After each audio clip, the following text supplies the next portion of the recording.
uma excelente tarde sabática para aquele que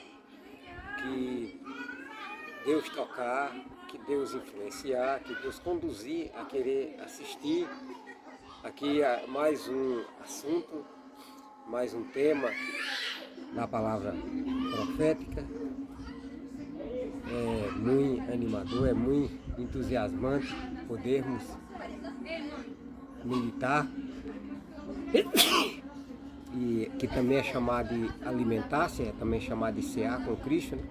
Pois ele mesmo diz lá em Apocalipse, desculpa aí, querendo espirrar. Ele mesmo diz lá no Apocalipse capítulo 3, né? Que está à porta e bate. Lembrando que a escritura ela fala, ela é subdividida em 5 partes: história, poesia, profecia, evangelho e carta. E uma dessas partes, a profecia, não se entende como se lê.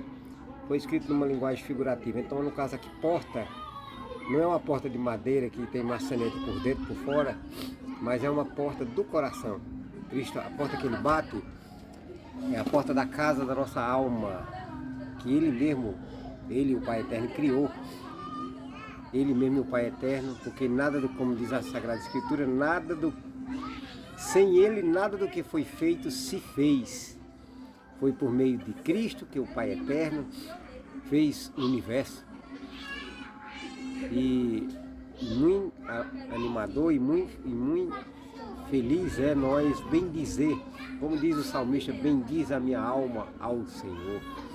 Deus meu, magnificente, sobrevestido de majestade, voa nas asas do vento. Bom é nós enaltecer, bom é nós glorificar, não a nós, pois não somos dignos de recebermos aplausos, não somos dignos de recebermos elogio, pois a glória e a honra, como diz Apocalipse 14:6, temer a Deus e dar-lhe glória. A glória é para o Senhor. Assim como a grande multidão no mar de vidro, João viu lá em Apocalipse, já uma grande multidão com harpas de Deus na mão, e cantavam um hino e louvou aquele que estava sentado no trono e ao Cordeiro.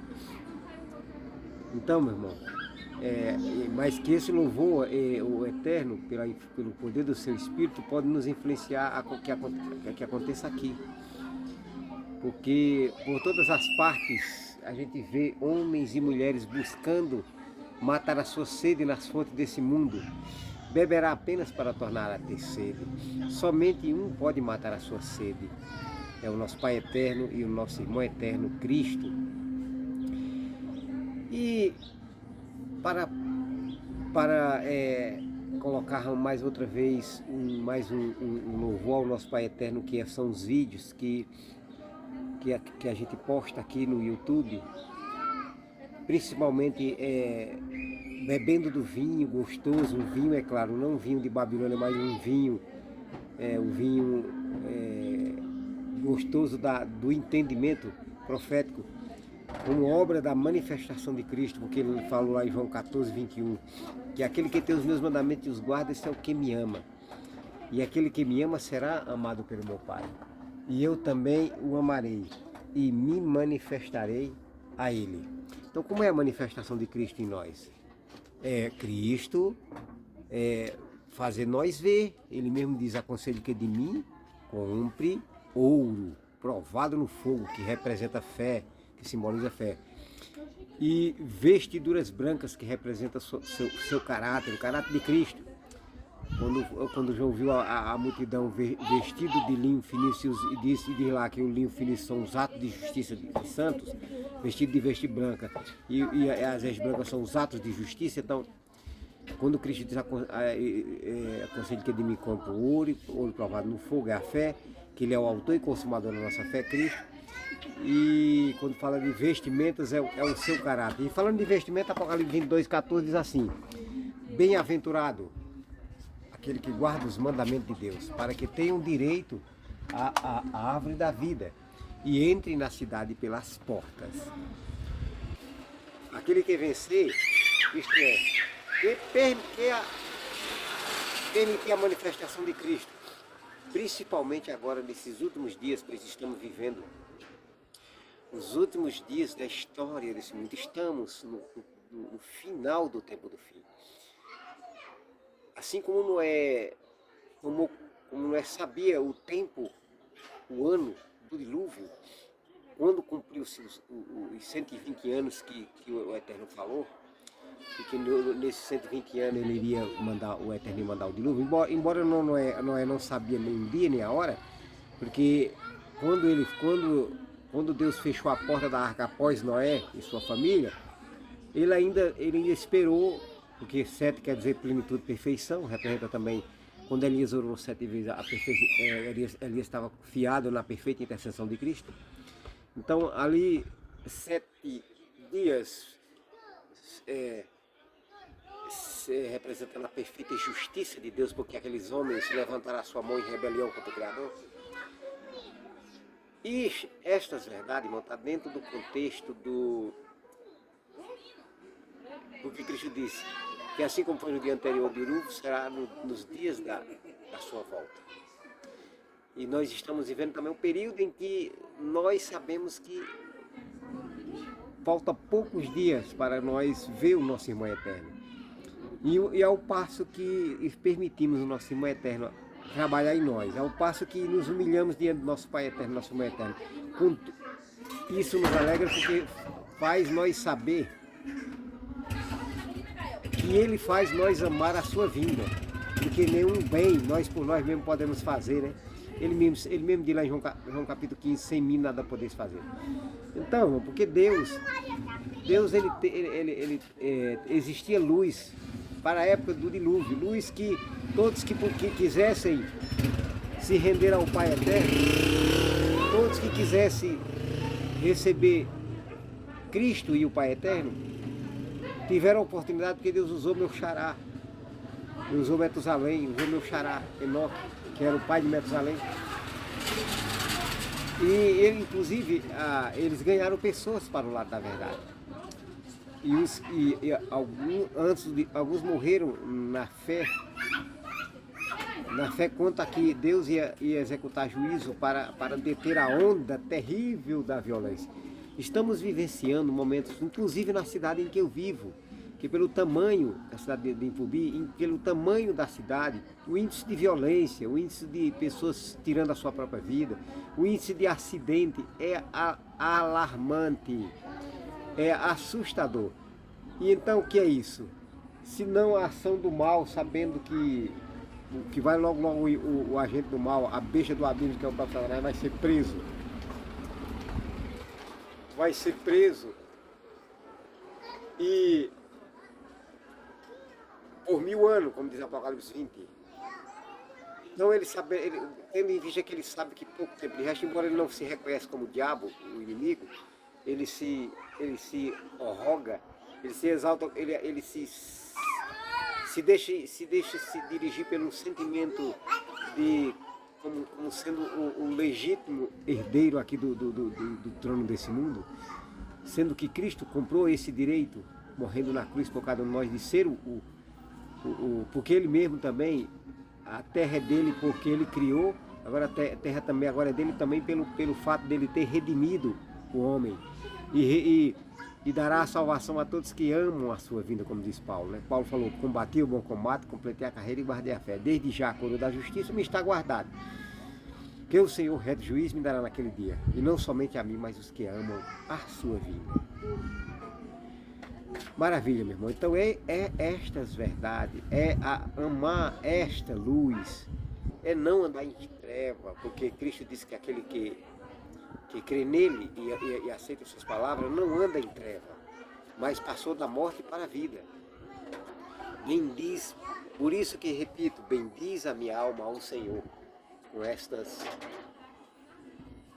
verdades, com essas maravilhas que alegra o nosso coração, que alegra a nossa alma, que alegra o nosso viver, meu irmão, porque se nossa, como diz o apóstolo Paulo, se nossa vida se limitar aqui, se nós procurarmos felicidade aqui nas nossas realizações, porque é claro que Deus nos dá força para nós adquirir, Deus nos dá talento intelectual, como a minha área de pedreiro, eu me sinto muito feliz. Deus me dá força, mesmo na idade de 53 anos, a gente nota que Deus me dá força, Deus me protege no trabalho, mas melhor é ainda, é o que Deus está preparado o que Deus prepara para nós, para o novo céu e nova terra, onde livres do mal, livre de tentador, livre de anjos mal, livre de homens mal que intentem nos oprimir. Então nós vamos participar temos a oportunidade de participar desse reino da eterna felicidade que Cristo e o Pai Eterno vai estabelecer. Luz presente na época do dilúvio, luz presente na era primitiva. Qual era a luz presente na era primitiva? A luz de que Cristo era o Messias.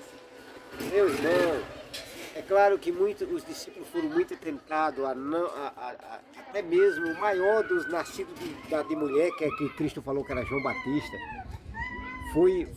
teve dúvidas com relação à sua messianidade, mesmo que na hora do batismo o Pai Eterno deu um tal exemplo para João confiar que Cristo era o Filho, porque ele ouviu a voz do Pai dele: esse é o meu filho amado em quem me comprazo. Mas ao passo que Cristo permitiu, que Cristo e o Pai Eterno permitiu ele ser preso e ficar lá e ele não ter o privilégio. É por isso que Cristo falou aqui que o menor no reino do céu era maior do que João. Quem é o menor no reino do céu? O Tiago, Pedro, Tiago, João, Bartolomeu, Mateus, Lucas. Eles estavam ali ao lado de Cristo, presenciando Cristo realizar tantas maravilhas que a João foi vedado tal privilégio. Por isso que ele, nessas circunstâncias, ficaram maior do que João. Embora Cristo disse que João foi o maior dos nascidos de mulher.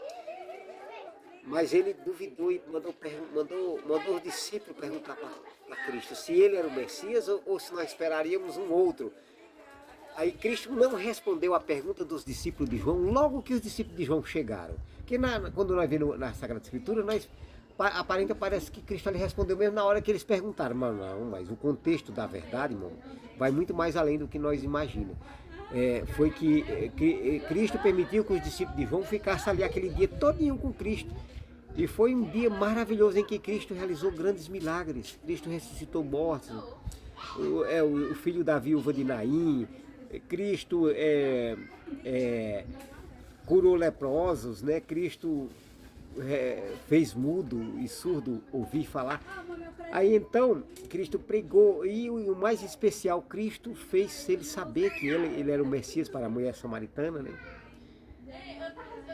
Cristo fez, aliás, a mulher samaritana, Cristo também anunciou as boas novas de que ele era o Messias, porque era luz para aqueles dias, era o sabor maravilhoso da verdade para aquele dia, que até mesmo para os verdadeiros e sinceros primitivos cristãos foi uma luta, eles conceberem e aceitar essa verdade.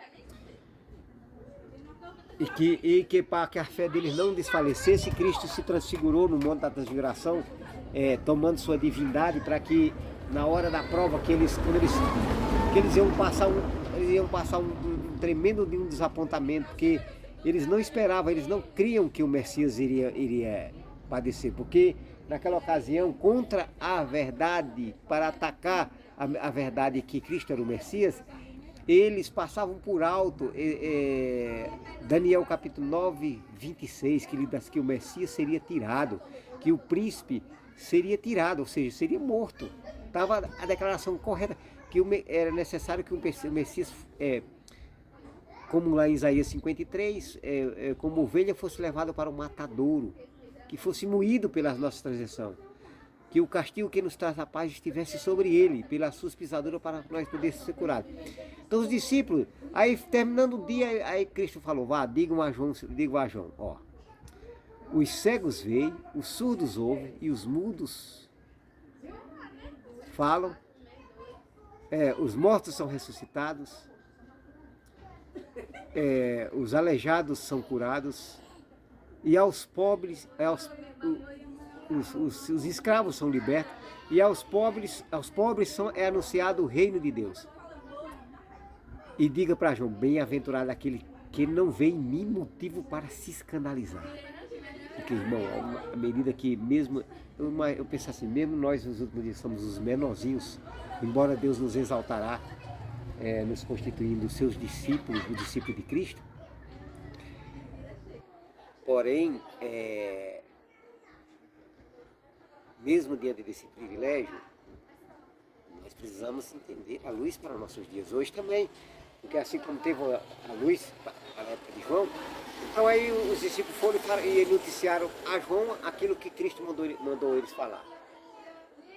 Aí João, graças a Deus, João, porque João ele havia meditado nas profecias messiânicas, as profecias que diziam que ele iria aplainar os valados e remover os alteiros, ou seja, ali era uma profecia que falava de Cristo humilhando os inimigos da verdade. Porque, meu irmão, mesmo na aparente derrota, que ao passo que Cristo se entregou, que Cristo permitiu morrer, mesmo ali, Cristo estava derrotando, Cristo estava humilhando todos os seus inimigos, mesmo na aparente derrota. Ele estava sofrendo a morte. Então, aí João viu as profecias, aí achava que essa primeira vinda do Messias seria para trazer glória nacional à nação de Israel. Boa tarde, Adelson. Achava que essa primeira vinda era para trazer glória nacional a Israel, mas não era. Porque eles procuravam obscurecer os inimigos da verdade e atuaram naquela época. O inimigo fez passar por alto as profecias da humilhação do Messias e aplicaram as profecias que nós estamos esperando agora do futuro reino de glória do Messias, da segunda vinda do Messias, aplicaram para aquela época. E as profecias que referiam-se à humilhação, tipo a Cristo carregando madeiro, Cristo sendo pregado na cruz, as profecias que se referiam a essa eles esconderam da população naquela ocasião. Os falsos ensinadores, os espiritualistas daquela ocasião, que eram Caifás e Anás, Herodes e os demais líderes judaicos, eles esconderam essas verdades. Até mesmo a verdade com relação a que estava dentro do contexto da verdade presente, o nascimento humano do grande Messias Miguel, o anjo do concerto, que o Eterno gerou em forma humana para que ele vencesse o pecado e o Pai Eterno pudesse, por ele, aceitar a perdoar-nos. Por ele, o Pai Eterno nos aceitasse a perdoar. Então, meus queridos, então, meus filhos, meus irmãos, é isto. Tinha uma luz, tinha uma verdade maravilhosa. A verdade é que Cristo era o Messias, a verdade presente. E a verdade presente, irmão, ela sempre está... a verdade presente, ela é pregada no dia do profeta para frente, não do dia do profeta para trás.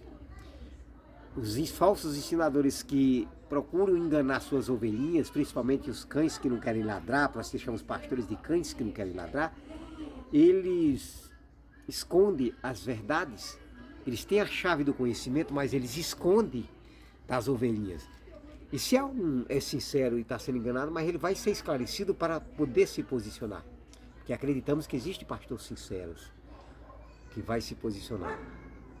Porque assim como na época de Cristo teve pastor sincero, José de Arimateia e Nicodemos. José de Arimateia e Nicodemos, então a gente crê que também, nesses últimos dias agora, existem pastores. Eu acredito muito nas pregações, eu acredito ser sincero o pastor Samuel Ramos, né? E assisto as pregações dele.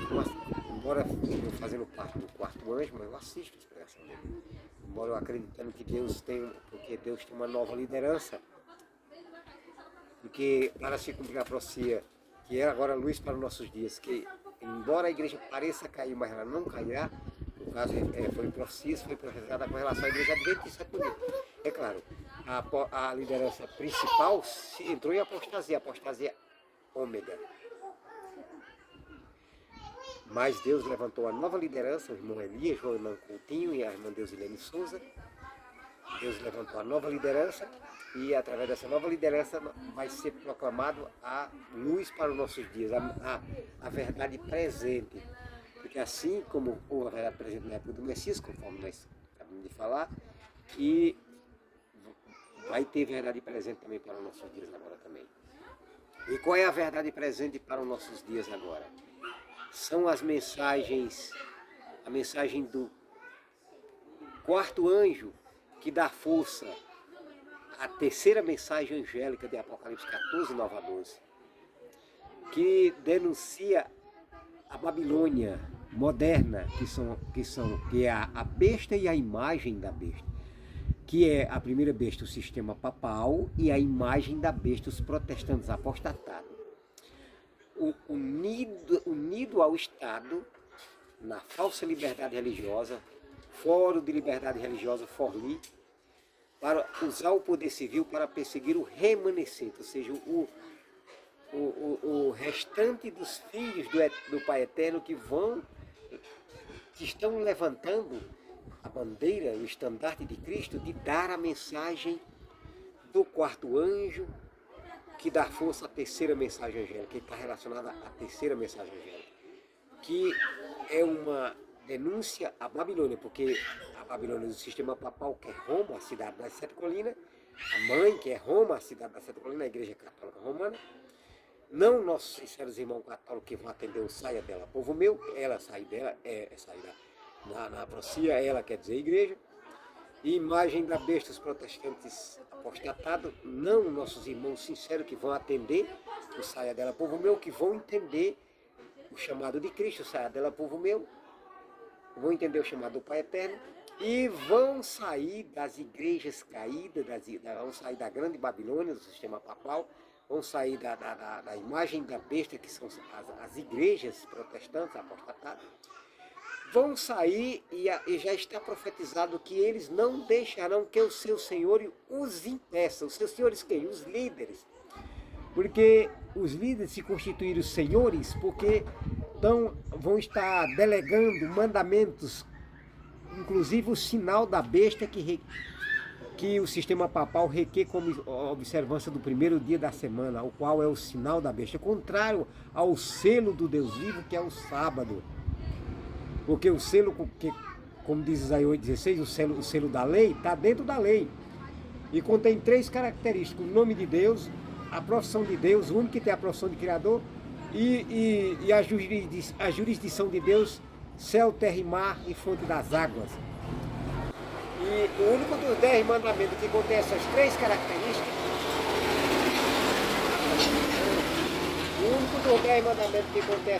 características, é o sábado, o selo da lei, o selo dos 10 mandamentos da lei de Deus, que é o selo do Deus vivo, com o qual ele vai selar todos aqueles que, de maneira varonil, de maneira destemida, de maneira corajosa, não aceitaram o sinal da besta. Porque não aceitar o sinal da besta é sinônimo de você estar aceitando o selo do Deus vivo.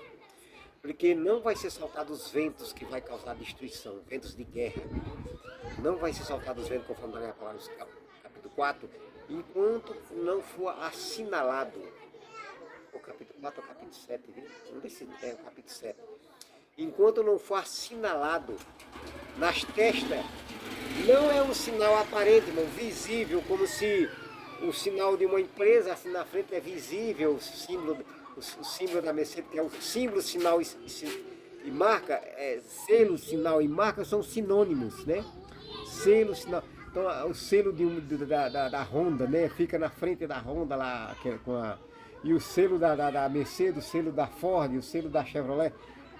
Não é o selo de Deus que Deus vai colocar nas testas dos seus servos, não é algo que assim que vai ficar, que as pessoas vão olhar, não, testa é símbolo de entendimento. Todos aqueles que com o seu entendimento decidir na sua alma, com a ajuda do nosso irmão eterno, com a ajuda do nosso Pai eterno, se posicionar varonil, corajosamente e destemidamente, não que nós sejamos de nós mesmos corajosos, é que o Filho eterno é que é corajoso por nós.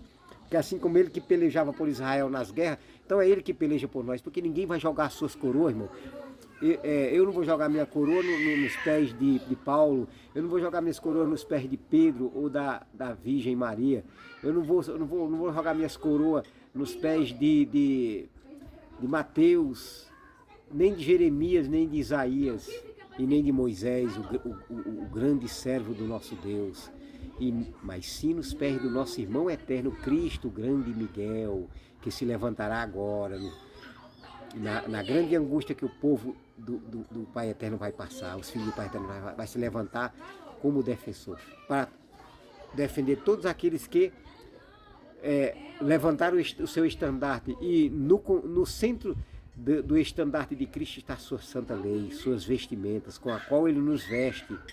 Está também o colírio, que é o seu próprio Espírito, que vai ser derramado sobre nós como chuva seroida, conforme está lá em Oséias 6,3.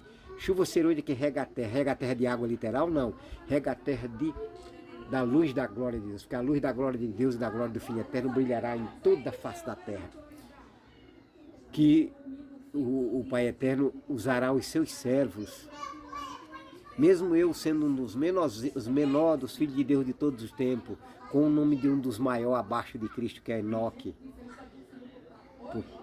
Assim que João Batista veio com o mesmo espírito de Enoque, com o espírito de Elias, mesmo sendo um menorzinho de todos os tempos, eu tenho esperança que o Eterno me use para a sua honra e para a sua glória. Ok, meu irmão? Que maravilha. Então, que possamos ser fiel ao encargo de permitirmos Cristo nos vestir da mensagem para os nossos dias, da luz para os nossos dias. Teve uma luz também na época de Martinho Lutero, lembra? A justiça pela fé, que ele colou no castelo da igreja de Wittenberg as 95 teses, denunciando o cálice de Babilônia naquela ocasião. Babilônia, no caso, não existia ainda os protestantes apostatados, a imagem da besta, mas existia já a Babilônia, a mãe, a igreja papal, né? A igreja romana. E naquela ocasião Deus levantou Martinho Lutero para denunciar a corrupção religiosa por parte dos papas, por parte dos líderes romanos, né? Da igreja romana, da igreja católica romana. E ele colou no dia 31 de outubro de 1517 as 95 teses. E Deus usou ele, e Deus, por intermédio dele, prevaleceu e conseguiu efetuar uma grande derrota sobre o papado. Amém e amém. Glória a Deus. Então, não podemos nos cansar, meu irmão, de falarmos destas verdades maravilhosas.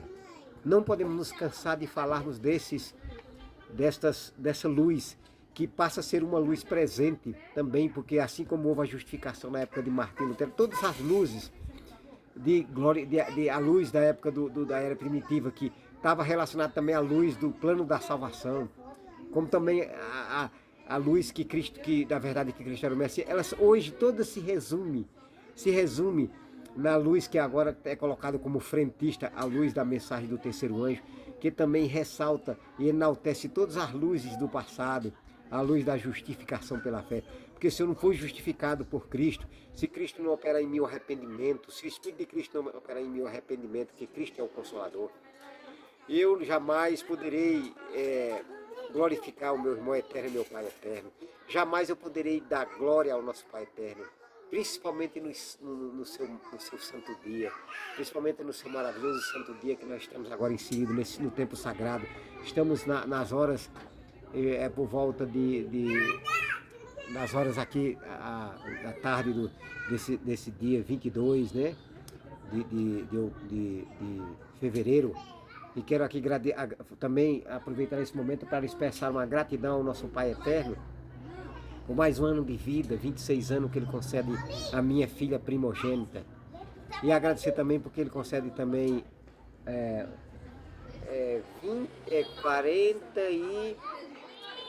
46 anos ao meu querido e cunhado e primo, o Francisco de Souza Neto.